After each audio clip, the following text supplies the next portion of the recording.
তুই নাকি আজ মুরগিকে মেরে খেতে চেয়েছিলি। এসব আমি কি শুনছি? তুই আমার হুকুম অমান্য কেন করেছিস?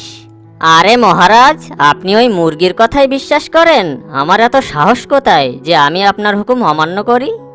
এখনো পর্যন্ত আমার এত সাহস হয়নি যে আমি আপনার বিরুদ্ধে গিয়ে কোনো কাজ করব। কিন্তু মুরগি এসে যে আমাকে বলল তুই নাকি তাকে খেতে চেয়েছিলি। তুই আমার কথা অমান্য কেন করেছিস? আরে এসব তার ভুল ধারণা। আমি তার সাথে খেলতে চেয়েছিলাম, আর সে ভেবেছে আমি তাকে খেয়ে নেব। ও আচ্ছা, তাহলে তুই এখন যা। তবে সাবধান, জঙ্গলের কোনো পশু পাখিকে তুই ক্ষতি করার কোনো চিন্তা মাথায়ও আনিস না। আচ্ছা মহারাজ, আপনি যেমনটা বলবেন। এরপর শিয়াল তার বাড়ির উদ্দেশ্যে রওনা দিল। আর অন্যদিকে জঙ্গলের শেষ মাথায় এক গুহায় একটা বাঘ থাকতো। সে ভীষণই ক্ষুধার্ত, তাই সে খাবারের খোঁজে জঙ্গলের দিকে যেতে থাকে।